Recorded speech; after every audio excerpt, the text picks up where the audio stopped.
Salut, je m'appelle Charles Ariel, j'accompagne les gens pour les aider à reprendre les commandes de leur vie. Et aujourd'hui, je vais te parler de la chose que je vois le plus souvent chez les gens que j'accompagne qui les empêche d'atteindre leur objectif.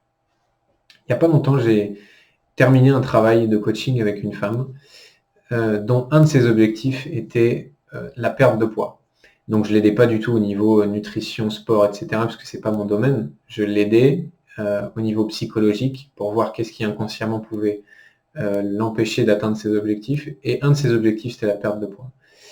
Et pendant 2 mois et demi, on a travaillé sur pas mal de choses et sur d'autres objectifs que la perte de poids. Et elle avançait vraiment, elle faisait pas mal de progrès. Et puis est venue une séance où on a fait un premier bilan, voir voilà, ce qui avait marché, ce qui avait moins bien marché, ce qui s'était amélioré, ce qui était la prochaine étape, etc. Et pendant une demi-heure, j'ai dû lui tirer les verres du nez pour qu'elle puisse écrire ses progrès. Et à chaque fois qu'elle écrivait un progrès, elle faisait une tête du genre, voilà, du genre, bon, je le note parce qu'il faut le noter, mais je suis pas du tout convaincu que c'est un progrès. Euh, j'ai l'impression que c'est ridicule. Voilà, en tout cas, c'est l'impression que ça me donnait. Et là, je lui ai dit, mais tu m'expliques pourquoi ça a l'air d'être un calvaire pour toi de noter les progrès que tu as fait? Et là, elle me dit, bah, parce que, je sais pas, pour moi, c'est des progrès, mais c'est nul, quoi. Je fais, mais comment ça, c'est nul? Bah ouais, c'est nul. Et là, quand j'entends c'est nul, je me dis, ok, si elle me dit que c'est nul, c'est qu'elle est en train de comparer ses progrès à quelqu'un ou à quelque chose d'autre. Et je lui demande, ok, c'est nul par rapport à quoi? Et elle me dit, bah, par rapport à l'objectif que j'ai. Je lui fais, et c'est quoi ton objectif? Elle me dit, bah, perdre du poids. Je fais, ok, mais du coup, ton objectif concret, si tu avais le poids idéal, c'est quoi ton objectif de perte de poids? Elle me dit, bah, c'est perdre 70 kilos. Ok, c'est un super objectif, c'est bien, tu es ambitieuse. Je lui fais, donc si je comprends bien, tu es en train de comparer les progrès que tu as fait en 2 mois par rapport à l'objectif de perdre 70 kilos. Bah ouais, ouais, c'est ça. D'accord. Donc, euh, est-ce que tu penses qu'en 2 mois, tu aurais pu perdre ces 70 kilos? Bah non, j'aurais pas pu. Ok. Combien de temps tu penses qu'il va te falloir pour perdre ces 70 kilos? Bah longtemps, peut-être 2 ans, 3 ans, 5 ans. Ok. Donc là, ce que tu es en train de faire, c'est de comparer les progrès que tu fais à un fantasme, un idéal, qui est peut-être que quelque chose que tu atteindras un jour, et je te le souhaite, mais le fantasme de je vais perdre 70 kilos.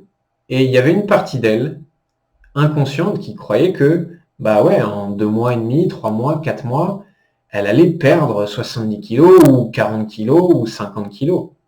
Elle n'était pas forcément consciente, mais il y avait une partie d'elle qui voulait ça et qui était dans le fantasme. Et là, je lui ai demandé, mais combien de temps il t'a fallu pour prendre ces 70 kilos? Elle réfléchit, elle compte dans sa tête et elle me dit, bah, il m'a fallu 6 ans. Je crois que c'était ça, c'était au moins 6 ans. Il m'a fallu 6 ans. Je lui dis, donc si je comprends bien, tu veux perdre en 2 mois et demi ce que tu as mis 6 ans à gagner. Tu veux perdre 70 kilos en 2 mois et demi que tu as mis 6 ans à gagner. En sachant que bien évidemment, c'est plus facile de gagner du poids que d'en perdre. Elle me dit, ouais, je vois à sa tête qu'elle comprend qu'il y a un truc qui cloche. Et pourquoi je te raconte ça? Parce que on entend très souvent, il faut être ambitieux, il faut se fixer des objectifs, il faut voir grand, etc., etc. Bien sûr qu'il faut voir grand. Mais sauf que si tu es toujours en train de comparer les actions que tu fais au quotidien à un fantasme de quelque chose que tu pourras atteindre peut-être dans 1 an, 2 ans, 5 ans, 10 ans, qu'est-ce que va faire ton estime de toi? Chaque progrès que tu vas voir va être ridicule par rapport au résultat final que tu veux obtenir. Si tu veux perdre 70 kilos et qu'au bout de 2 mois et demi, tu en as perdu 2, tu vas te dire, je suis nul, j'ai pas fait ce qu'il fallait, j'aurais dû faire plus, j'aurais dû faire ceci. Ta confiance en toi va baisser, ton estime de toi va baisser. Du coup, qu'est-ce que tu vas faire? Bah, tu vas arrêter tes efforts, tu vas reprendre du poids et tu vas faire ça pendant des années. Qu'est-ce qui se passerait si au lieu de comparer tes actions au résultat final dans plusieurs années, tu comparais tes actions à ce qui était là il y a une semaine, il y a 2 semaines, il y a 3 semaines. Ok, bah, il y a une semaine, je pesais 1 kilo de plus. Ok, donc tu es déjà en train de faire des progrès. Il y a une semaine, je mangeais 3 tartines le matin, aujourd'hui j'en mange que 2. Ok, bah, tu peux être fier de toi, puisque par rapport à la semaine dernière, il y a déjà des progrès. On est loin des 70 kilos en moins, mais il y a déjà des progrès. Mais c'est juste une question de comparaison.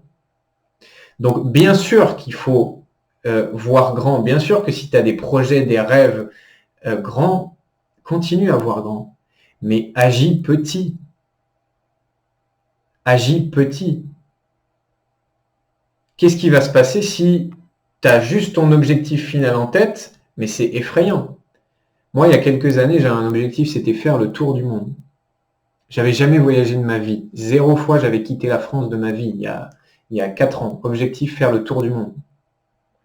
Combien d'années tu crois que j'ai procrastiné ça? Pendant des années, j'ai procrastiné ça. Pourquoi? Parce que c'est effrayant quand tu n'as jamais quitté la France, quand tu n'as jamais pris l'avion, de te dire je vais aller faire le tour du monde. Mais je ne sais même pas dans quel pays, je ne sais pas avec qui, je ne sais pas quel avion prendre, je ne sais pas comment faire, je ne sais pas combien de temps, je ne sais pas quelles ressources. C'est effrayant. Et donc, qu'est-ce que je faisais? Je m'auto-flagellais de me dire oh, mais j'ai un truc j'ai un rêve, j'ai un objectif, je vois grand, etc. Et je passe pas à l'action. Mais c'est normal, parce que c'est effrayant. Qu'est-ce qui se serait passé si je m'étais dit, et finalement, au bout de quelques années, c'est ce qui s'est passé. Tiens, si je commençais à prendre l'avion et aller dans un pays. Ah, déjà, c'est moins effrayant prendre l'avion pour aller dans un pays que faire un tour du monde. Donc, s'il y a une idée à retenir de cette vidéo, c'est que on surestime ce qu'on peut faire en 1 mois, mais on sous-estime ce qu'on peut faire en 10 ans.